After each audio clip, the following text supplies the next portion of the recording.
नमस्कार, आप देख रहे हैं जेएमडी न्यूज। मैं हूं नंदिनी लाक्षाकार। खबरों के विस्तार में जाने से पहले डालेंगे नजर इस वक्त की सुर्खियों पर। सीएम योगी की लखनऊ में press conference, my government portal को भी किया लॉन्च।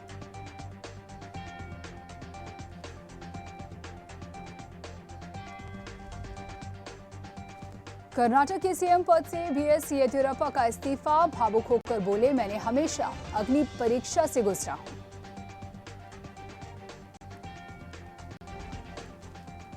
यूपी के सभी जिलों में एम्बुलेंस चालकों की हड़ताल, ठेका प्रथा समाप्त किए जाने की कर रहे मांग, 6 सूत्रीय मांगों को लेकर प्रदर्शन।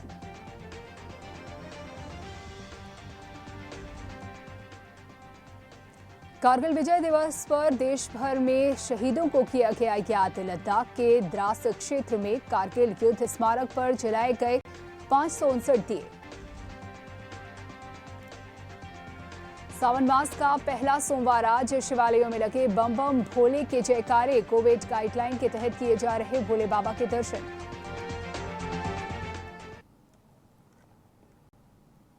और अब खबरें विस्तार से। आज शौर्य और पराक्रम में सिर ऊंचा करने वाला दिन है। आज कारगिल विजय दिवस की 22वीं वर्षगांठ है, जो आज इस साल भी कुछ सालों पहले दुश्मनों को धूल चटाने वाले दिन की याद दिलाती है, बल्कि उन अमर रण बहादुरों और जवानों की शहादत की भी याद दिलाती है, जिन्होंने देश के लिए अपनी जान तक न्यौछावर कर दी। ये वही दिन है जब भारतीय सैनिकों ने पाकिस्तान के खिलाफ कारगिल युद्ध में जीत का परचम लहराया था।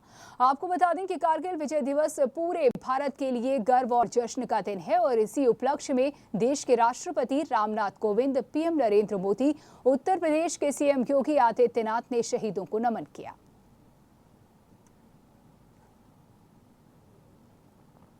कारगिल विजय दिवस के मौके पर भले ही देश और प्रदेश की सरकारें शहीदों के परिवारों के सम्मान की बातें कर रही हों और इस पर अखबारों में इश्तिहार भी जारी किए गए हों, पर क्या वाकई कारगिल के सभी शहीदों को वो सम्मान दिया गया जिसके वो हकदार थे? और क्या वाकई उनके परिवारों का सम्मान हुआ जिन्होंने अपने घर के बेटे को देश के लिए कुर्बान कर दिया? जेएमडी न्यूज ने चकेरी के श्यामनगर जाकर शहीद सत्येंद्र यादव के परिवार का हालचाल लिया और साथ ही हकीकत को जानने की कोशिश की। बता दें कि शहीद सत्येंद्र यादव ने महज 20 साल की उम्र में ही कारगिल की जंग में देश के लिए सर्वोच्च बलिदान देकर परिवार ही नहीं बल्कि कानपुर का भी नाम और देश और दुनिया में ऊंचा किया। शहीद सत्येंद्र के पिता अयोध्या प्रसाद रेलवे से रिटायर हैं। शहीद सत्येंद्र के भतीजे आयुष ने बताया कि जब भी कारगिल विजय दिवस की बात आती है तो उनका परिवार गर्व भी महसूस करता है, लेकिन रंज से भी होता है। और शासन और प्रशासन से कई बार शहीद के नाम पर एक सड़क का नाम रखने और एक मूर्ति क्षेत्र में लगवाने के लिए कहा, लेकिन इस पर कभी विचार नहीं किया गया। आज कारगिल विजय दिवस पूरा देश मना रहा है। हम इस वक्त हैं चकेरी के श्यामनगर इलाके में, जहां शहीद सत्येंद्र यादव जी के मकान पे हम इस समय उनके परिवार के साथ हैं। आइए बात करते हैं उनके परिवार से ही कि किस तरीके का ये मोमेंट है। जब भी हर साल ये दिन आता है तो किस तरीके की जो फीलिंग्स होती हैं वो किस तरीके से होती हैं, और उनको जो शासन प्रशासन है उसकी तरफ से जो जिस तरीके से जो है एक शहीद को जो है सम्मान मिलना चाहिए, तो क्या वाकई में वो दिया गया? इन विषयों पे बात करते हैं उन्हीं के परिवार से। हमारे साथ उनके भतीजे हैं, बात करेंगे उनसे। क्या नाम है आपका? सर मेरा नाम आयुष है। आयुष, ये बताइए कि आज कारगिल दिवस है, कारगिल विजय दिवस है। आपके जो चाचा थे श्री सत्येंद्र यादव जी, वो शहीद हुए थे कारगिल में ही। कितना प्राउड मोमेंट होता है आपके परिवार के लिए जब ये दिन आता है? तो सर जब हर साल सर ये जो कारगिल दिवस आता है तो सर अच्छा प्राउड फील होता है। सत्येंद्र नाम था जी सर। बाबा हैं आपके, ये सत्येंद्र जी के पिताजी हैं। आज मैं देख रहा हूँ इनकी शायद जो तबीयत है वो ठीक नहीं है, उम्र भी लगभग काफ़ी ज़्यादा हो चुकी। कितनी उम्र है बाबा की? सर बाबा की एज सर 80 हो गई है। 80 प्लस हैं। सर। तो ऐसे में क्या ये याद करते हैं चाचा जब ये मोमेंट आता है? क्या साल में जब कभी चाचा को याद करते हैं ऐसे मोमेंट पे, और कुछ बातें होती हैं आप लोगों की? जी जब भी उनका नाम लेते तो थोड़ा ये इमोशनली रहते हैं, थोड़ा अंदर से। अच्छा, उसके जब आपके चाचा शहीद हुए, आप लोग तो शायद नहीं भी रहे होंगे, उस समय पैदा नहीं हुए होंगे, तो अभी क्या परिवार में बात होती है कि जो भी कभी फौज में अधिकारी बनने की या फौज में जाने की ऐसी कोई बात होती है? जी बात तो होती है, लेकिन फिर घर वाले थोड़ा ये भी सोचते हैं कि मतलब एक already we have lost one, then ये सोचते हैं कि मतलब अब जाएंगे, लेकिन अभी हम लोग तो सर कुछ और कर रहे हैं। बट एक छोटा भाई है वो अभी 10th में है, लेकिन हम लोग सोच रहे हैं कि उसको उसमें आर्मी में भेजी। क्या अब तक किसी तरह का कोई इनिशिएट लिया प्रशासन ने या शासन ने कि कोई सड़क का जो है उनके नाम पे हो, या मूर्ति जो है उनकी लगवाने की बात हो रही थी वो मूर्ति वगैरह में? जी ऐसा तो काफ़ी बार बोला गया है, बट सर ऐसा आज नहीं हुआ है सर। 22 ईयर्स में सर ऐसा मतलब हम लोगों ने हर बार बोला, उन्होंने बोला कि हाँ सर एक उनके नाम की रोड बनेगी और एक उनकी फ़ोटो एक जगह पे मतलब लगाएंगे, बट ऐसा कभी कुछ नहीं हुआ। तो ये थे शहीद सत्येंद्र यादव जी के भतीजे, जिनका साफ कहना कहीं ना कहीं एक रंज है, उनको प्राउड भी है अपने चाचा की शहादत पे, लेकिन एक रंज है कि लगभग 22 साल बीत जाने के बाद भी शासन हो या प्रशासन हो, उन्होंने सुध नहीं ली ना। उन्होंने कभी जो है इंकरेज करने के लिए जो युवा है, जो युवा पीढ़ी है, उनको ऐसे शहादत के लिए इंकरेज करने के लिए, इस मूवमेंट के लिए इंकरेज कर सकते थे, उनकी एक मूर्ति लगाकर या उनके नाम पे एक जो है सड़क के लिए प्रयासरत थे उनके पिता श्री अयोध्या प्रसाद सिंह जी, लेकिन कभी जो है शासन प्रशासन ने जो है इसकी सुध नहीं ली। Suraj Singh Tomar, JMD news, Kanpur. और इस बीच बड़ी खबर दिल्ली से। दिल्ली से इस वक्त की बड़ी खबर, सूत्रों के हवाले से ये बड़ी खबर, यूपी चुनाव को लेकर भाजपा ने तैयार की रणनीति। 30 से 35% नए चेहरे मैदान में उतारे जाएंगे, नॉन परफॉर्मिंग विधायकों का कटेगा टिकट। सूत्रों के हवाले से ये खबर, यूपी में अपने विधायकों का सर्वे कराएगी बीजेपी। सभी दिग्गजों को लड़ाएगी विधानसभा चुनाव, सीएम योगी, केशव मौर्य, दिनेश शर्मा लड़ेंगे चुनाव। प्रदेश अध्यक्ष स्वतंत्र देव सिंह भी चुनाव लड़ेंगे। सूत्रों के हवाले से ये बड़ी खबर, दिल्ली से इस वक्त की बड़ी खबर आपको बता रहे हैं, जो कि सूत्रों के हवाले से खबर है। यूपी चुनाव को लेकर बीजेपी ने तैयार की रणनीति। बता दें कि 30 से 35% नए चेहरों को मैदान में उतारा जाएगा, तो वहीं नॉन परफॉर्मिंग विधायकों का कटेगा टिकट। यूपी में अपने विधायकों का सर्वे कराएगी बीजेपी, सभी दिग्गजों को लड़ाएगी विधानसभा चुनाव।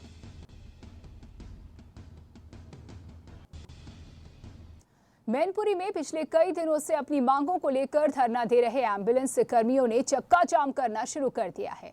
धरना प्रदर्शन कर मांग पूरी न होने पर बड़े आंदोलन की चेतावनी भी दी है। दरअसल पूरा मामला मैनपुरी के क्रिश्चियन फील्ड मैदान का है, जहां पर जिले के सभी सरकारी एम्बुलेंस और उनके कर्मचारियों ने अपनी अपनी एम्बुलेंस को क्रिश्चियन फील्ड मैदान में खड़ा करके चक्का जाम कर दिया है। एम्बुलेंस कर्मियों की 6 सूत्रीय मांगे हैं, जिनको पूरी करना सरकार का दायित्व है, और पिछले काफी समय से अपनी मांगों को लेकर लगातार एम्बुलेंस कर्मी धरना प्रदर्शन कर रहे हैं, लेकिन उनकी मांगों को लेकर कोई सुनवाई नहीं की गई। एम्बुलेंस कर्मियों की मांग है कि ठेकेदारी प्रथा को खत्म किया जाए और सभी एम्बुलेंस कर्मियों का बीमा किया जाए। साथ ही कोरोना काल में जो एम्बुलेंस कर्मियों ने दम तोड़ा है, उनके परिवार को आर्थिक सहायता भी उपलब्ध कराई जाए।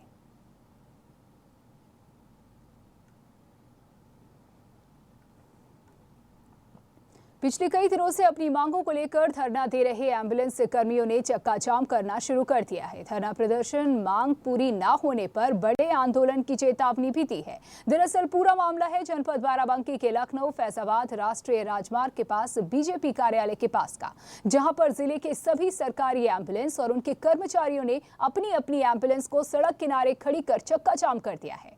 एम्बुलेंस कर्मियों की मांग है कि सरकार और निजी कंपनी जिसके अधीन वो काम कर रहे हैं, उनकी 6 सूत्रीय मांगे हैं, जिनको पूरा करना सरकार का दायित्व है। पिछले काफी समय से अपनी मांगों को लेकर लगातार एम्बुलेंस कर्मी धरना प्रदर्शन कर रहे हैं, लेकिन उनकी मांगों को लेकर कोई सुनवाई नहीं की गई, जिससे आक्रोशित होकर एम्बुलेंस कर्मियों ने चक्का जाम कर प्रदर्शन शुरू कर दिया है।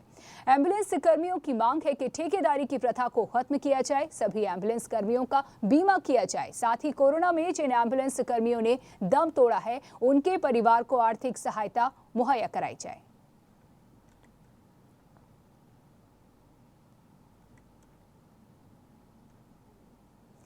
प्रयागराज के परेड मैदान में जिले के सभी एम्बुलेंस कर्मियों ने अपनी मांगों को लेकर चक्का जाम कर सभी गाड़ियों को परेड ग्राउंड में खड़ा कर नारेबाजी की। प्रदेश में एडवांस लाइफ सपोर्ट एम्बुलेंस, जिसकी सेवा प्रदाता जीवीके एमआरआई थी, कोरोना महामारी में कार्य करने वाले कर्मचारियों की नौकरी पर संकट मंडराने लगा है। कर्मियों के समायोजन किए जाने की मांग उठाई गई है, जिसको लेकर सभी एम्बुलेंस कर्मचारियों ने एम्बुलेंस के पहिए रोक दिए। उन्होंने कहा कि अगर हमारी मांगें पूरी नहीं हुई तो हम हम लोग महाआंदोलन जारी करेंगे, क्योंकि कोरोना काल में अपनी जान की परवाह किए बगैर जनता की सेवा में लगे रहे और अब उनकी कोई सुनने वाला नहीं है, ना तो सेवा प्रदाता और ना ही सरकार। इस मौके पर जिला के 102 और 108 एम्बुलेंस के कई कर्मचारी मौजूद रहे। हम लोग यहाँ इसलिए खड़े हुए हैं क्योंकि सरकार शासन प्रशासन द्वारा हमारे साथ जो गलत व्यवहार किया जा रहा है, 2012 से अब तक लेकर हम कम से कम वेतन पे हमने अपनी सर्विस एम्बुलेंस सर्विस शासन प्रशासन के साथ कंधे से कंधा मिलाकर दी। कोरोना जैसे टाइम में जहाँ डॉक्टर शासन प्रशासन सब पीछे हट जाते थे, सबसे पहले हमारा एम्बुलेंस कर्मचारी उस पेशेंट के पास जाता था। अपनी जान जोखिम में डालकर अपने परिवार की चिंता न करते हुए हम लोगों ने अटूट मेहनत की, शासन प्रशासन का सहयोग किया। आज शासन प्रशासन के द्वारा हमारे ALS कर्मचारी 1000 कर्मचारी ALS के हैं, उनको नौकरी से निकाला जा रहा है। जो कंपनी GVK के पास टेंडर था उसे हटाकर चिकित्सा को दे दिया गया, जहां हमारे कर्मचारियों को के लिए कोई भी शासन के द्वारा कोई नौकरी सुरक्षित नहीं की जा रही है। चिकित्सा ने अपनी द्वारा से भर्ती करके नए स्टाफ को रखा जा रहा है। तो इस जगह पे हमारे 1000 कर्मचारियों के लिए बेरोजगारी की नौबत आ गई है, रोजी रोटी के लिए दिक्कत। हमीरपुर में 108 और 102 और ALS एम्बुलेंस कर्मचारियों ने धरना प्रदर्शन किया है और एम्बुलेंस सेवाओं को रोक दिया है, जिससे स्वास्थ्य सेवाएं लड़खड़ाने लगी हैं और दूर दराज से आने वाले मरीजों के सामने अचानक परेशानी खड़ी हो गई है। एम्बुलेंस कर्मचारियों के अनुसार उनका ये धरना प्रदर्शन प्रदेश व्यापी है, जिसकी मांगों का ज्ञापन वो 21 जुलाई को ही सभी जिला मुख्यालयों में दे चुके हैं। एम्बुलेंस सेवा में लगे कर्मचारियों का कहना है कि 2012 से ये सभी लोग सेवाएं प्रदान कर रहे हैं, लेकिन अब जब दूसरी कंपनी को टेंडर मिल गया है तब वह कंपनी 1200 कर्मचारियों को हटा रही है, जिससे उनके सामने रोजी रोटी का सवाल खड़ा हो गया है। कर्मचारियों के अनुसार उनको GVKMRI कंपनी ने 2012 में रखा था, लेकिन अब उस कंपनी का टेंडर खत्म हो गया है और अब चिकित्सा हेल्थ केयर कंपनी को नया टेंडर मिला है, जो ALS एम्बुलेंस सेवा में लगे 1200 कर्मचारियों को लेने को तैयार नहीं है। और ऐसे में हम 1200 कर्मचारियों के सामने रोजी रोटी का सवाल खड़ा हो गया है। साथ ही कर्मचारियों का कहना है कि ये सरकार का ठेका प्रथा खत्म की जाए और हम लोगों को परमानेंट नौकरी दी जाए। इस बात का 6 सूत्रीय ज्ञापन सभी जिला मुख्यालयों पर दिया जा चुका है। जो आप ये देख रहे हैं कि आज हम लोग इस स्थिति में आ गए हैं कि ये कदम उठाना पड़ा। हम लोग तो नहीं चाहते थे कि हम लोग ये काम करें, और ऐसे में कोरोना काल में जिस तरह से हमारे कर्मचारी दिन रात मेहनत किए हैं, चाहे वो ठंडी हो, चाहे गर्मी हो, चाहे बरसात हो, पर केस अगर आया है तो जाना ही जाना है, चाहे आंधी हो, चाहे तूफान हो, किसी भी समय हम लोग अपने काम के लिए पीछे नहीं हटे। पर इस तरह से सरकार का रवैया या कंपनियों का रवैया है कि इसकी वजह से हम लोग बड़े परेशान हैं। आप लोग देख रहे हैं कि दो कंपनियों के बीच में अब वार्ताएं चल रही हैं, उसमें ना समझौता चल रहा है, ना हम लोग को कुछ दोनों कंपनियां बता रही हैं कि कर्मचारी कहाँ जाएगा, किस कंपनी में जाएगा, कितनी सैलरी देंगे, कब तक वो रखेंगे, कब तक नहीं रखेंगे। हर कंपनी आती है हर 6 महीने में, कहीं 1 साल में हटाने के लिए, कहीं वो टर्मिनेट कर देते हैं, कहीं निकाल दिया जाता है। कर्मचारी ऐसे परेशान रहते हैं। ये जो है हम लोगों का प्रदर्शन जो है, जो हमारे सबसे मेन बात तो है कि जो ALS के कर्मचारी हैं हमारे, और जो कंपनी हमारी जो GVKMRI है उसका टेंडर ख़त्म हो गया और चिकित्सा हेल्थ केयर कंपनी है उसको टेंडर मिला है। तो ये लगभग 1200 कर्मचारी जो है हमारे जो है नौकरी से बेघर हो गए हैं, क्योंकि जो है टेंडर दूसरी कंपनी लिया, वो लेने के लिए तैयार नहीं है हमारे कर्मचारियों को। और दूसरी चीज़ जो है, हम कंपनी के शोषण से लगातार 2012 से परेशान हैं और तरह तरह के शोषण किए जा रहे हैं। इसलिए हम अब अंतिम मांग हमारी यही कि हमें जो है इस ठेका प्रथा से मुक्त करा। यहाँ रुकेंगे एक ब्रेक के लिए, जल्द लौटेंगे।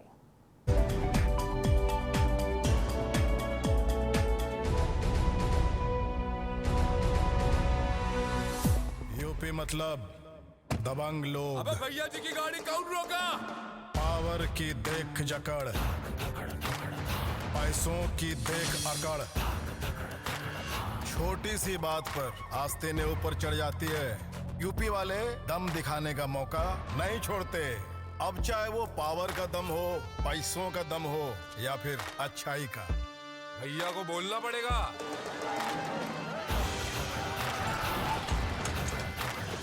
ऐसे ही दमदार यूपी के लिए टाटा टी प्रीमियम ने बनाई है दमदार चाय। एक प्याली दम वाली, एक प्याली यूपी वाली। श्रीलगन साड़ीज लाए हैं कोरोना महामारी के इस दौर में अपने बिल्कुल नए स्टॉक पर। महासेल के इस मौके पर अपने विशेष कस्टमर्स को अप टू 82% तक की धमाकेदार सेल। श्रीलगन साड़ीज दे रहा है एक से बढ़कर एक डिस्काउंट ऑफर। 10,000 रूपए तक की खरीदारी पर सोने का सिक्का तथा 5,000 रूपए की खरीदारी पर 1299 रूपए की कीमत वाली डबल बेडशीट। ऑफर सीमित अवधि तक, इस अवसर का लाभ उठाएं।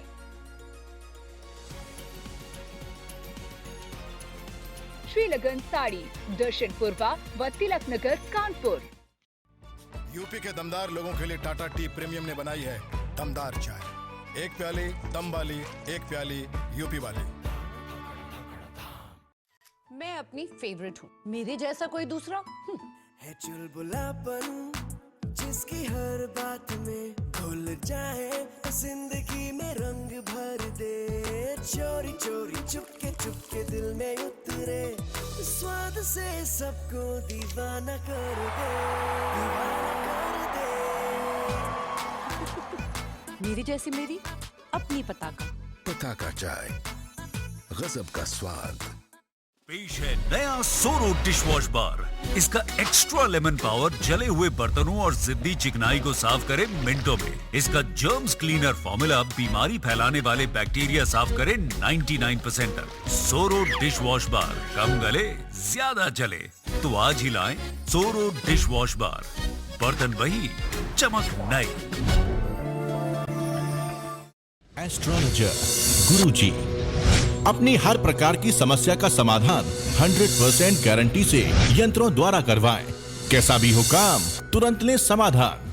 काली व रूहानी शक्तियों के माहिर, जैसे लव मैरिज, खोया प्यार वापस पाएं, रूठे प्रेमी प्रेमिका को मनाएं, विवाह ना होना, गृह कलेश, पढ़ाई में मन ना लगना, कारोबार में घाटा, विदेश यात्रा में रुकावट, संतान प्राप्ति, सौतन दुश्मन से छुटकारा, हर समस्या का पक्का समाधान 100% गारंटी के साथ। नोट, देश विदेश में बैठे हमारे भाई बहन अपनी हर समस्या का हल फोटो भेजकर फोन पर भी करवा सकते हैं। तो फिर देर ना करें, फोन करें astrologer Guruji. Mobile number 8287011481। Free सेवा, काम न होने पर आने जाने का किराया फ्री, पैसे वापस गारंटीड। खाने में स्वाद जागे, पोषण मिलेगा सबका, सेहत का ध्यान रखे, ये फेवरेट है सबका। खुशबू उड़े निराली, व्यंजन में जान डाले, वाह वाह रे बावर्ची, कहते हैं खाने वाले। बावर्ची वनस्पति और रिफाइंड ऑयल, बावर्ची खिलाइए सबको रिझाइए। बावर्ची सुपर स्पेशलिटी हॉस्पिटल।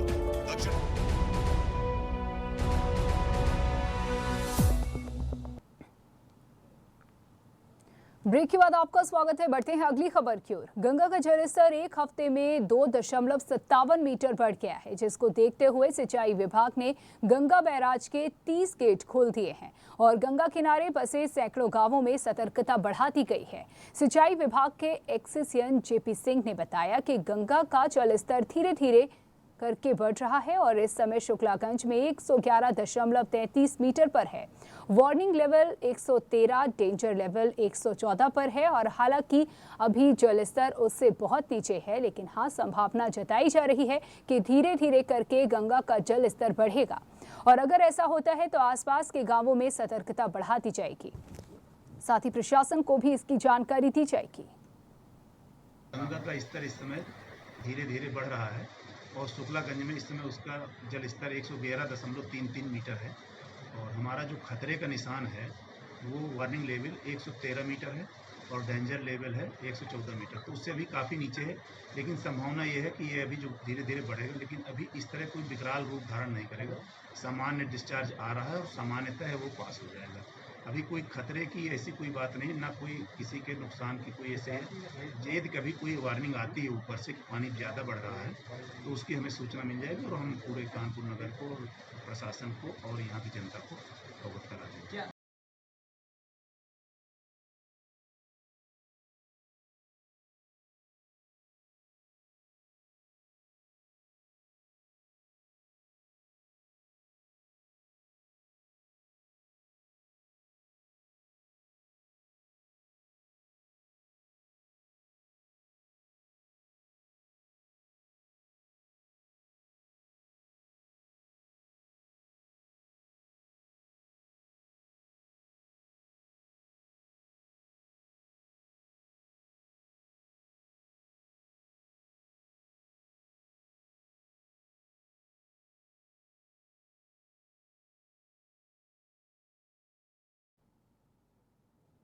राष्ट्रीय स्वयंसेवक संघ की तरफ से रावतपुर गांव में बनने वाले चैरिटेबल अस्पताल श्री राम लला आरोग्य धाम की स्थापना के मौके पर सिविल लाइंस स्थित होटल में सम्मान समारोह का कार्यक्रम किया गया, जहां कोरोना काल में उत्कृष्ट कार्य करने वाले शहर के नामचीन चिकित्सकों का सम्मान हुआ। साथ ही स्वास्थ्य नागरिक समृद्ध भारत के विषय पर विचार गोष्ठी भी संपन्न हुई। कार्यक्रम का शुभारंभ संघ प्रमुख अनिल ओक ने किया। मुख्य रूप से संघ चालक डॉक्टर श्याम बाबू गुप्ता, प्रांत प्रचारक श्री राम लला आरोग्य धाम के अध्यक्ष डॉक्टर उमेश पालीवाल आदि ने स्मृति चिन्ह और अंक वस्त्र देकर कई चिकित्सकों का सम्मान किया। आज यहाँ पर हम लोग बेसिकली एक तो परिचय कराना था चिकित्सकों को, क्योंकि हमारे अस्पताल का काम निर्माण शुरू हो गया है और चिकित्सकों के द्वारा ही सेवा दी जानी है। तो दो उद्देश्य थे कि चिकित्सकों को बताना उसके बारे में, जिससे सेवा कार्य के लिए वो आगे आ सकें, और जिन चिकित्सकों ने कोरोना काल में सेवा की अस्पताल वालों ने, सरकारी चिकित्सकों ने, उन सबको सम्मानित करना भी उद्देश्य था जिन्होंने इतनी सेवा की कोरोना काल में। सर कितने दिन तक कंप्लीट हो जाएगा ये हम लोगों का करीब 1.5 साल लगेंगे हैं पूरे होने में। हमारा वैसे ओपीडी तो हम लोग इसी साल शुरू कर देंगे इसी साल के एंड में, लेकिन इंडोर हमारा 1 साल और लग जाएगा। क्या कोरोना में कुछ योगदान रहेगा इस अस्पताल में? क्यों नहीं रहेगा भाई, हम लोग तो सारा काम जो है हम लोग तो बहुत ही नॉमिनल कॉस्ट में सिर्फ जो खर्चे हैं, लेकिन हम लोग पूरा अस्पताल तो सबसे दान लेके बना रहे हैं। प्रयागराज में कारगिल दिवस के मौके पर यूनिवर्सिटी के छात्रों ने कारगिल दिवस के रूप में विजय दिवस मनाते हुए संगम किनारे बालू की रेत से एक खूबसूरत सैंड आर्ट का निर्माण किया। सैंड आर्ट के माध्यम से लोगों को भीतर देशभक्ति जगाने का प्रयास किया गया। सैंड आर्ट के माध्यम से लोगों को जागरूक भी किया गया और बताने का प्रयास किया गया कि किस तरह से हमारे जवान देश की रक्षा के लिए दुश्मनों से लड़ते हैं, हमारी और देश की रक्षा भी करते हैं। सैंड आर्ट को देखने के लिए संगम की रेती पर लोगों की भीड़ जुटी थी और इसकी खूबसूरती देखने के लिए इलाहाबाद हाई कोर्ट के चीफ जस्टिस के साथ साथ शहर के जिलाधिकारी भी मौजूद रहे। उन्होंने इस कार्य को सराहा और सैंड आर्ट पर देश के प्रति शहीद जवानों को श्रद्धांजलि अर्पित की और यूनिवर्सिटी के छात्रों की जमकर सराहना की। आज सर हम लोगों ने सैंड आर्ट किया है जो कि विजय कारगिल दिवस पर है। देखा जा रहा है सर कि जवान हमारे जो है हमारे भारत की किस तरह रक्षा करते हैं अपनी जान जोखिम में डालकर। आज हम लोगों ने काफ़ी अच्छा रिप्रेजेंट किया है, कारगिल का पूरा दृश्य दिखाया। 3 टैंक हैं, साथ में एक जवान जो शहीद है तिरंगे को लपेटे हुए है। और सर काफ़ी ज़्यादा हम लोगों ने यहाँ पे आज सुबह से ही काम किया। हमारे मनोज मित्र, आशीष, जोनू जो हमारे सीनियर हैं, और सर एक जवानों का मनोबल भी बढ़ाया है कि हम भारतीय उनके साथ हमेशा हैं। देखो सैंड आर्ट नया आर्ट है और सुदर्शन पटनायक बहुत बड़े आर्टिस्ट हैं और अजय ने इनसे प्रेरणा लिया है और पिछले 6 वर्षों से ये सैंड आर्ट पे काम कर रहे हैं। बहुत अच्छा इनका आर्ट है और मैं अप्रिशिएट करता हूँ। बाकी प्रशासन की तरफ से जो भी यहाँ आर्टिस्ट हैं उनको जो हेल्प पॉसिबल होगा हम ज़रूर करेंगे। मेरी बहुत सारी शुभकामनाएं। और इस बीच बड़ी खबर उन्नाव से। उन्नाव से इस वक्त की बड़ी खबर आपको बता दें, जहां अवैध निर्माण गिराने के लिए पहुंची टीम। बड़ी खबर आपको बता रहे हैं उन्नाव से, जहां अवैध निर्माण गिराने पहुंची टीम। बता दें कि भूमाफियाओं ने की थी अवैध प्लॉटिंग, माइनर प्लॉट बेचकर की गई जमीन। अवैध मकानों और दुकानों की ओर चला सरकारी बुलडोजर। बता दें कि काफी समय पहले ही मामले को लेकर शिकायत की गई थी। जांच के बाद राजस्व टीम ने भारी पुलिस बल के साथ की कार्रवाई। इस पर जानकारी देने के लिए हमारे संवाददाता आशुतोष जुड़ चुके हैं हमारे साथ। आशुतोष, क्या जानकारी इस खबर पर? जी आपको बता दें कि पूरा मामला लखनऊ कानपुर हाईवे पर बने नवाबगंज ब्लॉक के सोहरा मऊ का है, जहां पर नहर विभाग की बेशकीमती जमीन थी, माइनर था, माइनर के बगल में जो जमीन थी, और ये लगभग काफी पुराना मामला है। 4 से 5 साल पहले भूमाफियाओं ने इसको पूरा पाट दिया और पाटने के बाद पूरी तरह से इसको पाटने के बाद आपको बताएं कि उन जमीन को लोगों को महंगे दामों पर बेच दिया था। यहाँ तक कि लोगों ने उस पर अपने मकान, दुकान, मतलब आशियाने बना लिए थे, दुकान बना ली थी, लेकिन इसकी लगातार शिकायत की जा रही थी। उसके बाद जल शक्ति मंत्री के आदेश पर आज जो है जिला प्रशासन का बुलडोजर इन मकानों और दुकानों पर गरज रहा है। बिल्कुल, देखिए माइनर पाट करके जमीनों को बेचा गया और अब ये बुलडोजर तो चल गया है अवैध निर्माण पर, लेकिन आगे क्या कार्रवाई? जो दोषी है उनको लेकर के अब आगे क्या जानकारी? जी अभी आपको बता दें कि राजस्व विभाग, पुलिस की टीम, सीओ, एसडीएम सभी मौके पर है। अभी हालांकि बड़े स्तर की ये कार्रवाई, आपको काफी बड़े स्तर पे ये जमीन बेची गई थी और ये मानकर चला जाए कि 2 से 2.5 दर्जन मकान इस पर बने हुए हैं बाकायदा। तो जिसको देखते हुए पुलिस को कहीं ना कहीं ये भी लाइन ऑर्डर की भी समस्या थी, तो एडिशनल एसपी सहित सभी आला अधिकारी वहीं मौजूद है। उसके बाद पहले फिलहाल अवैध कब्जे को ध्वस्त करने के बाद सरकारी जमीन कब्जे में ली जाएगी। उसके बाद जिन लोगों ने इसको अंजाम दिया है उन पर भी कार्रवाई होगी। शुक्रिया जानकारी देने के लिए। बड़ी खबर उन्नाव से आपको बता रहे हैं, नहर विभाग की जमीन को खाली कराया गया है, अवैध कब्जे को हटाया गया। बता दें कि भूमाफियाओं ने अवैध प्लॉटिंग की थी, जहां माइनर को पाट करके जमीन को महंगे दामों पर बेच दिया गया। बता दें कि नवाबगंज ब्लॉक के सोहरा मऊ का ये मामला।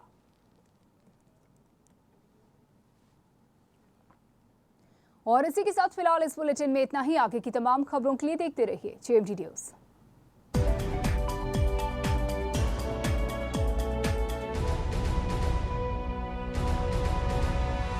मात्र सुपर स्पेशलिटी हॉस्पिटल।